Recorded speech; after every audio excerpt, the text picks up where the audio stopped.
জনাব রাশেদ আলম একজন স্কুল শিক্ষক। হঠাৎ তিনি জানতে পারেন যে তার স্ত্রী পরকীয়ায় জড়িয়ে পড়েছে। এ বিষয়ে তিনি প্রতিবাদ করেন।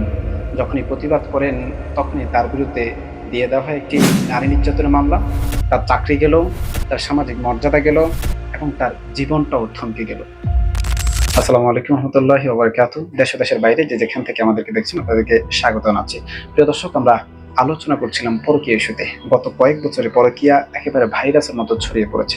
তছনছ হয়ে যাচ্ছে মানুষের ব্যক্তি জীবন, মানুষের পারিবারিক জীবন, সামাজিক জীবন সহ পারিবারিক রাষ্ট্র কাঠামো এবং বিশেষ করে পরিবার কাঠামোটা একেবারে ধ্বংস হয়ে যাচ্ছে। চলুন দেখে আসি পরকীয়ার ভয়াবহ কিছু চিত্র। পরকীয়ার জেরে খুন, কিন্তু সেই খুনকে দিব্যি আত্মহত্যা বলে চালানো হয়েছিল। পরপারে ভালো থেকো বউ, পরকীয়ার মজা এবার বুঝলা? স্ত্রীকে হত্যার পর ফেসবুকে এমন স্ট্যাটাস দিয়ে থানায় এসে আত্মসমর্পণ করলেন। ময়মনসিংহের হালুয়াঘাটে স্বামীকে হত্যা মামলার রায়ে স্ত্রী সাবিনা খাতুন ও পরকীয়া প্রেমিক লিয়াকত আলীর মৃত্যুদণ্ডের আদেশ দিয়েছেন আদালত। এই সম্পর্কিত তথ্য সংগ্রহ করতে গিয়ে যখন আমরা গুগলে সার্চ করি, তখন দেখতে পাই পৃষ্ঠার পর পৃষ্ঠা প্রচুর পরিমাণে তথ্য রয়েছে, যেখানে রিপোর্ট ছাপানো হয়েছে। পরকীয়াকে কেন্দ্র করে হত্যার শিকার হয়েছে স্ত্রী, স্বামী, এমনকি শিশু সন্তানদেরও হত্যার শিকার হয়েছে। এ ধরনের নানা কিছু রিপোর্ট আমরা দেখতে পেয়েছি। দেশে পরকীয়া ইস্যুতে এতগুলো হত্যাকাণ্ড দেখার পর আমার জানতে ইচ্ছা হলো যে এই বিষয়ে আসলে দেশি আইনের সংবিধান বা ধারা কি রয়েছে। আমরা এ বিষয়ে ধারা তথা সংবিধান জানার জন্য আমরা গুগলে সার্চ করেছিলাম। বাংলাদেশ গভর্নমেন্ট কর্তৃক স্বীকৃত যে সাইটটি রয়েছে আইন সংক্রান্ত, আমরা সেখানে গেলাম। সেখানে 1880 সালে সেখানে 1880 সালে ব্রিটিশ কর্তৃক একটি প্রণীত আইন সেখানে পাওয়া গিয়েছে, যেটা 497 ধারা উল্লেখ রয়েছে।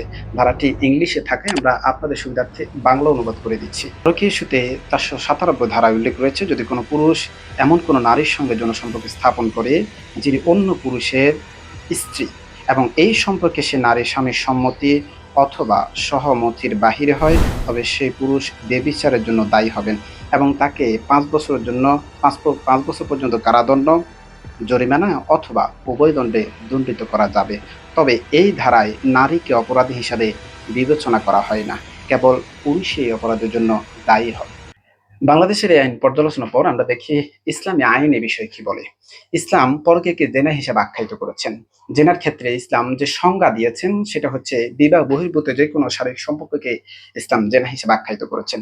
এক্ষেত্রে স্বামী কর্তৃক অনুমোদন থাকুক কিংবা না থাকুক, থাকলেও স্বামী উল্টা দোষী হিসেবে আখ্যায়িত হবে। আমরা আসি দেখি ইসলাম যে জেনা আখ্যায়িত করেছেন সেক্ষেত্রে শাস্তির বিধান কি রেখেছেন। ইসলাম শাস্তির বিধান রেখেছেন, যদি কোনো বিবাহিত অবিবাহিত যদি কেউ জেনাতে লিপ্ত হয়ে যায় তাহলে তার শাস্তি দিয়েছেন সূরা নূরের 2 নম্বর আয়াতে আল্লাহ তাআলা বলছেন, আয-যানিয়াতু ওয়াজ-যানি ফাজলিদু কুল্লা ওয়াহিদিন মিনহুমা মিয়াতা জালদা। অর্থাৎ যদি কোনো ব্যভিচারিণী অথবা ব্যভিচারী যদি নিজেদের মধ্যে ধরা পড়ে যায় তাহলে তোমরা প্রত্যেককে 100 বেতের আঘাত করো। অর্থাৎ নারী এবং পুরুষ যেই এ বিষয়ে এই কাজে লিপ্ত থাকবে তাদের সমপরিমাণ শাস্তির বিধান ইসলাম করেছে। এছাড়াও পরকীয়ার বিষয়ে যদি আমরা দেখতে যাই তাহলে আবু হুরায়রা রাদিয়াল্লাহু তাআলা আনহু থেকে বর্ণিত, তিনি বলেন, এক লোক রাসূল সাল্লাল্লাহু আলাইহি সাল্লামের কাছে এলো। তিনি তখন মসজিদে ছিলেন। সে তাকে ডেকে বলল, হে আল্লাহর রাসূল, আমি জিনা করেছি। তিনি তার মুখ ফিরিয়ে নিলেন। এভাবে 4টি বার তিনি বললেন। যখন নিজের বিরুদ্ধে 4 বার সাক্ষ্য দিল তখন নবী করিম সাল্লাল্লাহু আলাইহি সাল্লাম তাকে জিজ্ঞেস করলেন, তোমার মধ্যে কি পাগলামির দোষ আছে? সে বলল, না।